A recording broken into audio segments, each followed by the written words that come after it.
Hello friends, welcome to grow with Sibi. तो आप सभी का स्वागत है आपके अपने चैनल ग्रो विद सिबी पर। तो देखिए, आज आगरा यूनिवर्सिटी का लास्ट एग्ज़ाम था और ये एग्ज़ाम था आपका BD 202 यानी कि असेसमेंट फॉर लर्निंग का।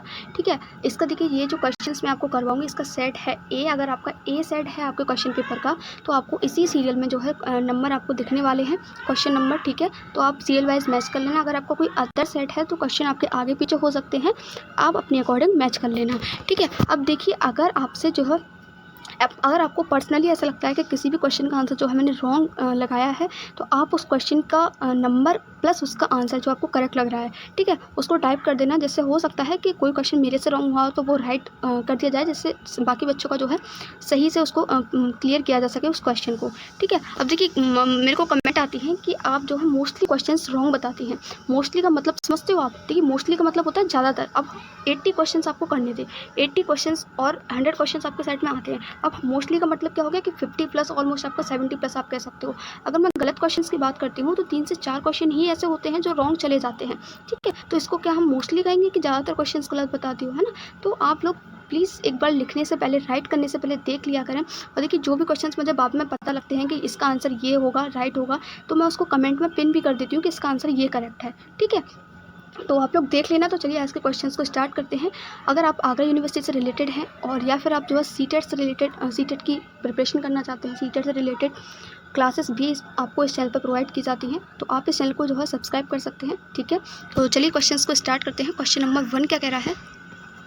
आकलन, सूचना संग्रहण तथा उस पर विचार करने की विचार विमर्श करने की क्या है प्रक्रिया है, ये किसने कहा था? तो ऑप्शन नंबर ए करेक्ट हो जाएगा, हुआ एवं फ्रीड में। देखिए, अगर आपको ऐसा लगता है कि मैं थोड़ा फास्ट बोल रही हूँ तो आप अपनी जो है यूट्यूब पर आपको स्पीड का ऑप्शन मिल जाता है। ठीक है, तो वहाँ से जो है आप स्पीड चेंज कर सकते हैं, स्लो फास्ट जैसा भी आपको रखना है आप रख सकते हैं।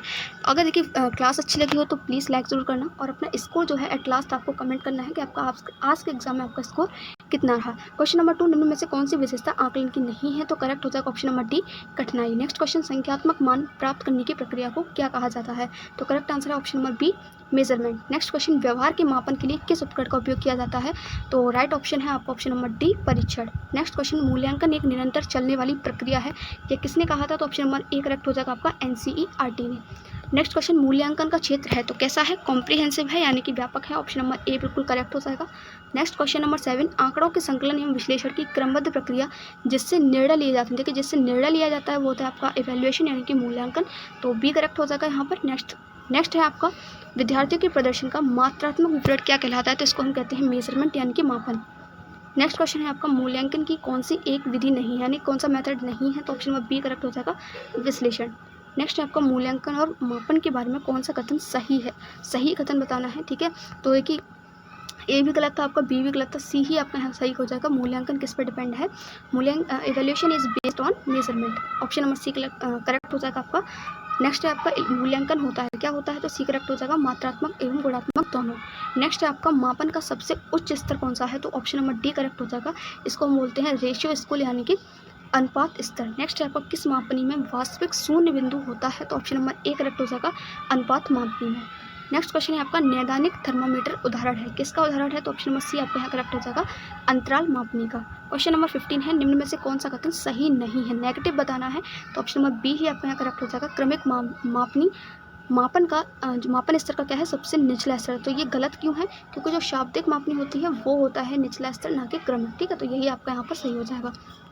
नेक्स्ट आपका 16, रचनात्मक मूल्यांकन का उद्देश्य क्या है? तो करेक्ट आंसर हो जाएगा ऑप्शन नंबर डी, छात्रों की प्रगति की निगरानी, monitoring progress of students. Next है, निम्न में से किसमें सीखने की स्थायी कठिनाइयों की जांच की जाती है? तो करेक्ट आंसर हो जाएगा ऑप्शन नंबर ए, नैदानिक मूल्यांकन यानी कि diagnostic evaluation. Next question number 18, अनुदेशन के अंत में उपलब्धि का आकलन करना है, क्या है? तो ऑप्शन नंबर सी करेक्ट हो जाएगा, समेटिव असेसमेंट यानी कि योगात्मक मूल्यांकन। नेक्स्ट क्वेश्चन नंबर 19, किस मापनी का प्रयोग भौतिकी, मनोविज्ञान तथा सामाजिक विज्ञान में होता है? तो लास्ट ऑप्शन डी आपका करेक्ट हो जाएगा, रेशियो स्केल यानी कि अनुपात मापनी। नेक्स्ट है, मापन के कौन से स्तर में अंकगणितीय संक्रियाएं, जोड़, घटाना, गुणा तथा भाग का प्रयोग किया जाता है? करेक्ट आंसर है ऑप्शन नंबर डी, अनुपात मापनी। नेक्स्ट क्वेश्चन, मूल्यांकन तकनीकों का चयन मूल रूप से इसके आधार पर किया जाता है, किसके आधार पर किया जाता है? ऑप्शन नंबर ए, उद्देश्यपूर्णता। देखिए, इस क्वेश्चन में थोड़ा सा डाउट है, अगर आप लोगों को इस पर श्योर है तो आप बता सकते हैं। वैसे जो अकॉर्डिंग टू मी जो है ऑप्शन नंबर ए यहाँ पर बिल्कुल करेक्ट हो जाएगा। ठीक है, नेक्स्ट देख लेते हैं 22, विद्यालयों में इस्तेमाल किए जाने वाले अधिकांश परीक्षण हैं, तो ऑप्शन नंबर डी करेक्ट हो जाएगा उपलब्धि परीक्षण। नेक्स्ट क्वेश्चन, कौन सा परीक्षण भविष्य की योग्यता का मापन करता है, तो करेक्ट हो जाएगा ऑप्शन नंबर सी अभिक्षमता परीक्षण। नेक्स्ट क्वेश्चन है अभिवृत्ति मापन के किस पैमाने का उपयोग किया जाता है अभिवृत्ति मापन के लिए, ठीक है, तो ऑप्शन नंबर बी करेक्ट हो जाएगा लिकर्ट स्केल। नेक्स्ट है आपका एक वैयक्तिक अध्ययन की सीमाएं होती हैं, तो क्या होती हैं, ए और बी ये दोनों ही होती हैं, तो ऑप्शन नंबर सी आपका यहाँ करेक्ट हो जाएगा। नेक्स्ट है निम्न में से कौन सा मापन का गुणात्मक उपकरण पूछा हुआ है, क्वालिटेटिव टूल पूछा हुआ है, तो ये दोनों ही होते हैं, ऑप्शन नंबर सी करेक्ट हो जाएगा A and B. Next question, दो या अधिक व्यक्तियों के व्यवहार का तुलनात्मक अध्ययन करने की व्यवस्थित प्रक्रिया को परीक्षण कहते हैं, ये किसने कहा था, तो ऑप्शन नंबर ए करेक्ट है इसका क्रॉनबेक। नेक्स्ट क्वेश्चन, वस्तुनिष्ठता परीक्षण के उपकरण की कैसी कसौटी है, तो बी करेक्ट हो जाएगा तकनीकी। नेक्स्ट क्वेश्चन देख लेते हैं, एक परीक्षण का ब्लूप्रिंट किस आधार पर आवश्यक है, तो ऑप्शन नंबर सी करेक्ट हो जाएगा ए और बी दोनों पर। नेक्स्ट क्वेश्चन, ब्लूम के अनुसार शैक्षिक उद्देश्यों को कितने भागों में बांटा गया है, तो ऑप्शन नंबर आपका ए करेक्ट हो जाएगा 3। नेक्स्ट क्वेश्चन, कौन सा शैक्षिक उद्देश्यों का क्षेत्र नहीं है, तो डी करेक्ट हो जाएगा सामाजिक क्षेत्र। बाकी ये तीनों ही आपके शैक्षिक उद्देश्यों के क्षेत्र होते हैं। नेक्स्ट क्वेश्चन, संज्ञानात्मक पक्ष का निम्नतम स्तर पूछा हुआ है, लोएस्ट लेवल, तो ऑप्शन नंबर बी करेक्ट हो जाएगा ज्ञान। नेक्स्ट है आपका शैक्षिक उद्देश्यों का वर्गीकरण निम्न वर्ष में प्रस्तुत किया गया, तो किस ईयर में किया गया था, ऑप्शन नंबर ए करेक्ट हो जाएगा 1956। नेक्स्ट, भावात्मक उद्देश्य का मुख्य बिंदु है क्या है, तो ऑप्शन नंबर सी करेक्ट हो जाएगा मूल्य निर्धारण। बाकी देखिए आपका मूल्यांकन, विश्लेषण और संश्लेषण ये सभी आपका किस में आते हैं, तो ये ज्ञानात्मक उद्देश्य में आते हैं, ठीक है। नेक्स्ट आपका क्रियात्मक पक्ष का विकास किया गया था, किसके द्वारा किया गया था, तो ऑप्शन नंबर ए करेक्ट हो जाएगा सिम्पसन द्वारा। नेक्स्ट आपका भावात्मक पक्ष का संबंध है तो किससे है, तो ये आपका प्रशंसा है, प्रशंसा से है, ऑप्शन नंबर सी करेक्ट हो जाएगा। नेक्स्ट आपका टैक्सोनॉमी ऑफ एजुकेशनल ऑब्जेक्टिव्स के लेखक यानी राइटर कौन है, तो ऑप्शन नंबर डी करेक्ट हो जाएगा ब्लूम। नेक्स्ट है आपका निम्न में से कौन सा पक्ष शैक्षिक उद्देश्यों का शारीरिक क्षमता पर जोर देता है, तो इसका जो करेक्ट हो जाएगा वो हो जाएगा आपका ऑप्शन नंबर सी क्रियात्मक पक्ष, ठीक है, ऑप्शन नंबर सी आपका यहाँ पे बिल्कुल करेक्ट हो जाएगा। नेक्स्ट है आपका भावात्मक पक्ष का आधार क्या है, तो आधार है आपका मनोवैज्ञानिक, ऑप्शन नंबर बी आपका यहाँ करेक्ट हो जाएगा। नेक्स्ट क्वेश्चन नंबर 40, एक अच्छे परीक्षण में कौन सी विशेषता होती है, तो तीनों ही विशेषताएं होती हैं, ऑप्शन नंबर डी उपरोक्त सभी यहाँ बिल्कुल करेक्ट है। नेक्स्ट है आपका निष्पक्ष मूल्यांकन किस प्रकार के प्रश्नों से किया जाता है, तो ए करेक्ट हो जाएगा वस्तुनिष्ठ प्रकार के प्रश्नों से। नेक्स्ट है आपका वस्तुनिष्ठ प्रश्नों का मुख्य दोष क्या है, तो ऑप्शन नंबर डी करेक्ट हो जाएगा भाव प्रकाशन में असमर्थता। नेक्स्ट क्वेश्चन है आपका निम्न में से कौन सा प्रत्यास्मरण प्रकार के परीक्षण के पद का उदाहरण है, तो इसका जो राइट आंसर है वो है आपका ऑप्शन नंबर बी रिक्त स्थानों की पूर्ति। देखिए प्रत्यास्मरण प्रकार के जो पद होते हैं वो आपके दो टाइप के हैं आपका, ठीक है, दो एग्जाम्पल हैं इसके, एक तो रिक्त स्थानों की पूर्ति, दूसरा है आपका सरल प्रत्यास्मरण, ठीक है। बाकी अगर आप इसको देखते हैं बहुविकल्पी प्रकार के पद, तो ये आपका प्रत्यास्मरण का नहीं है, ये है आपका प्रत्याविज्ञान का, ठीक है, तो ऑप्शन नंबर बी आपका यहाँ करेक्ट है। नेक्स्ट देख लेते हैं 44, किस परीक्षण पद में उत्तरदाता अपने उत्तर को बनाता है, तो सी करेक्ट हो जाएगा निबंधात्मक परीक्षण पद। नेक्स्ट आपको निम्न में से किस प्रकार के प्रश्नों का मूल्यांकन करते समय वस्तुनिष्ठता बनाए रखना कठिन होता है, तो ए करेक्ट हो जाएगा निबंधात्मक प्रश्न में। नेक्स्ट है आपका उपलब्धि परीक्षण का प्रयोग होता है, तो किस में होता है, सी ही आपका यहाँ करेक्ट हो जाएगा, ये दोनों ही आपके यहाँ पर बिल्कुल करेक्ट हैं। नेक्स्ट है आपका बुद्धि व्यक्ति की क्या है, एक समग्र और संपूर्ण मानसिक योग्यता है, ये किसने कहा था, तो ऑप्शन नंबर सी आपका यहाँ बिल्कुल करेक्ट हो जाएगा स्टर्न ने। नेक्स्ट है आपका व्यक्तित्व व्यक्ति के भीतर उन मनोदैहिक गुणों का गत्यात्मक संगठन है जो वातावरण के प्रति उनके अनूठे समायोजन को निर्धारित करता है, तो करेक्ट आंसर हो जाएगा बी ऑलपोर्ट, ये काफ़ी फेमस डेफिनेशन है, ठीक है। नेक्स्ट देख लेते हैं 49, उपलब्धि परीक्षण मापते हैं, क्या मापते हैं, तो डी करेक्ट हो जाएगा स्टूडेंट पोटेंशियल यानी कि छात्र क्षमता। नेक्स्ट आपका बुद्धि लब्धि है, इसका फॉर्मूला पूछा हुआ था, तो ऑप्शन नंबर ए करेक्ट हो जाएगा मानसिक आयु बटे वास्तविक आयु इंटू 100। नेक्स्ट है आपका 110 से 120 बुद्धि लब्धि के बीच आने वाले बच्चे किस श्रेणी के होते हैं, तो ऑप्शन नंबर सी करेक्ट हो जाएगा श्रेष्ठ बुद्धि, ठीक है। निम्न में से कौन सा मनोवैज्ञानिक परीक्षण बुद्धि के मापन से संबंधित है, ये आपको बताना है, तो बी करेक्ट हो जाएगा रेवेंस प्रोग्रेसिव मैट्रिक्स। बाकी आपके ये जो हैं ये दोनों ये आपके व्यक्तित्व से रिलेटेड हैं, ठीक है। नेक्स्ट है आपका 53, निष्पादन परीक्षण उपयोगी है, किसके लिए उपयोगी है, तो इन सभी के लिए, ऑप्शन नंबर डी करेक्ट हो जाएगा। नेक्स्ट आपका बौद्धिक प्राप्तांक है यानी कि IQ क्या है, तो इसका करेक्ट देखिए, इसका आंसर मुझे नहीं पता है, अगर आप लोगों को इसका आंसर पता है, किसी को भी अगर पता हो तो क्वेश्चन नंबर डाल करके आप आंसर को लिख सकते हैं। ठीक है, नेक्स्ट क्वेश्चन देख लेते हैं। क्वेश्चन नंबर 55, वेसलर का पहला बुद्धि परीक्षण मुख्य रूप से किसके लिए बनाया गया था? तो करेक्ट आंसर हो जाएगा ऑप्शन नंबर बी, प्रौढ़ के लिए यानी कि एडल्ट्स के लिए। नेक्स्ट है आपका मानसिक आयु यानी मेंटल एज का जो कॉन्सेप्ट था वो किसने दिया था? तो ऑप्शन नंबर बी करेक्ट हो जाएगा, अल्फ्रेड बिने ने। नेक्स्ट क्वेश्चन नंबर 57, व्यक्तित्व शब्द की उत्पत्ति हुई है, किस शब्द से हुई है? तो सी करेक्ट हो जाएगा आपका, पर्सोना यानी कि मुखौटा। नेक्स्ट है आपका निम्न में से प्रक्षेपण परीक्षण कौन सा नहीं है? ठीक है, ये पूछा हुआ है तो ऑप्शन नंबर डी करेक्ट हो जाएगा, वाक्य पूर्ति परीक्षण। नेक्स्ट आपका सृजनात्मक व्यक्ति सामान्यतः होता है, क्या होता है? तो डी करेक्ट हो जाएगा, इनोवेटिव यानी कि नवचारित। नेक्स्ट क्वेश्चन, सृजनात्मकता मौलिक परिणामों की अभिव्यक्ति करने की मानसिक प्रक्रिया, ये किसने कहा था? तो ऑप्शन नंबर बी करेक्ट हो जाएगा आपका, क्रो एंड क्रो ने। नेक्स्ट क्वेश्चन, अब सारी जो प्रश्न होते हैं वो किस प्रकार के होते हैं? तो ए करेक्ट हो जाएगा, अनेक सही उत्तर वाले। नेक्स्ट क्वेश्चन है आपका 62, निम्न में से कौन सृजनात्मक तथ्य नहीं है? नेगेटिव पूछा हुआ है तो डी करेक्ट हो जाएगा, स्मृति। ठीक है, नेक्स्ट क्वेश्चन, किस तकनीक का प्रयोग अचेतन पक्ष को जो है मापने के लिए किया जाता है? तो सी करेक्ट हो जाएगा आपका यहाँ पर, प्रोजेक्टिव टेक्निक। नेक्स्ट आपका 64, जब किसी कार्य का परिणाम नवीन हो जो किसी समय में समूह द्वारा उपयोगी व मान्य हो, वह कार्य सृजनात्मकता कहलाता है, ये किसने कहा था? तो ऑप्शन नंबर बी करेक्ट हो जाएगा आपका, स्टेन ने। नेक्स्ट क्वेश्चन है आपका, पद विश्लेषण किया जाता है तो क्यों किया जाता है? तो ऑप्शन नंबर सी करेक्ट हो जाएगा, ए और बी आपके दोनों ही यहाँ पर सही हैं। नेक्स्ट आपका, एक परीक्षण का पद वह स्तर जो श्रेष्ठ और कमजोर में विभेद करता है, क्या कहलाता है? तो बी करेक्ट हो जाएगा आपका, डिस्क्रिमिनेशन पावर यानी कि विभेदीकरण क्षमता। नेक्स्ट क्वेश्चन, परीक्षण की वैधता के प्रकार हैं, तो ऑप्शन नंबर डी आपका यहाँ बिल्कुल करेक्ट हो जाएगा, तीनों ही आपकी वैधता के प्रकार होते हैं।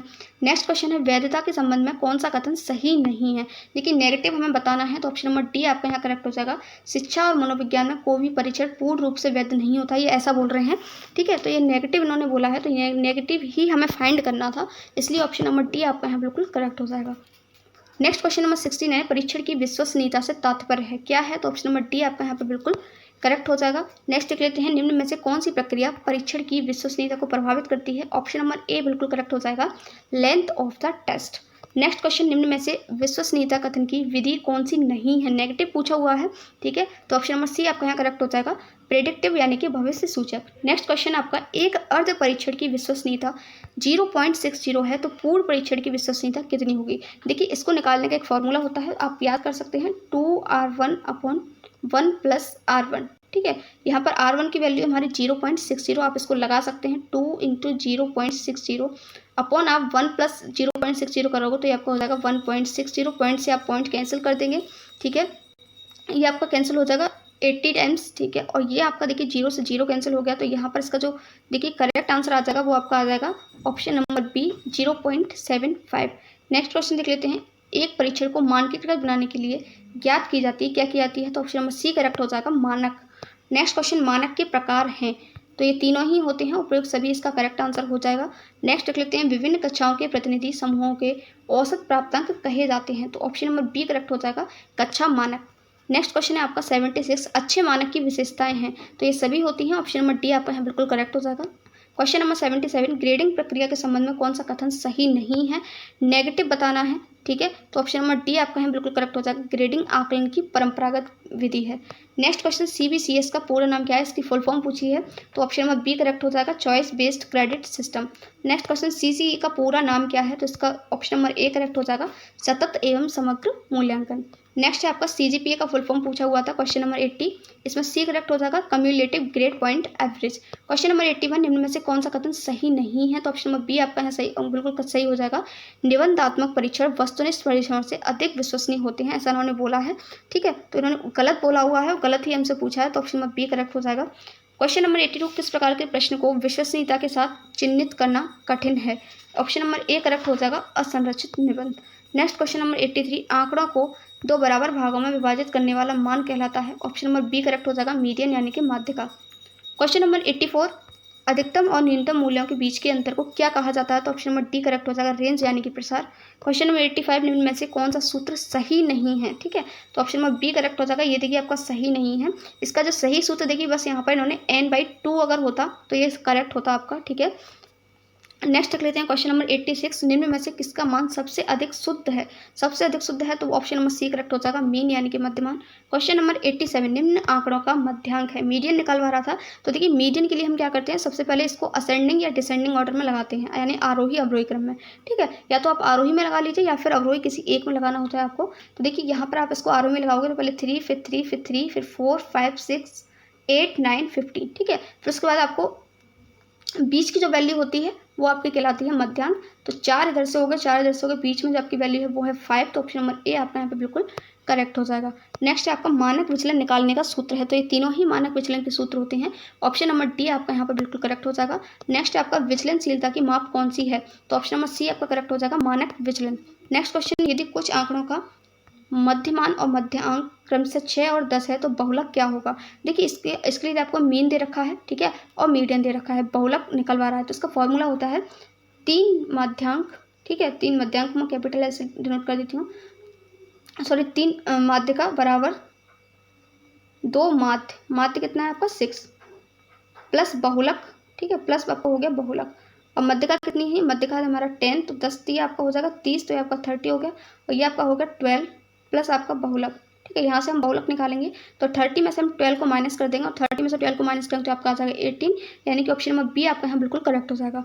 नेक्स्ट 91, सहसंबंध गुणांक की गणना करने के लिए क्रमांतर विधि का विकास किसने किया, तो ऑप्शन नंबर बी करेक्ट हो जाएगा, स्पीयरमैन ने। क्वेश्चन नंबर 92, सहसंबंध गुणांक का प्रसार है, ऑप्शन नंबर सी करेक्ट हो जाएगा, -1 से +1।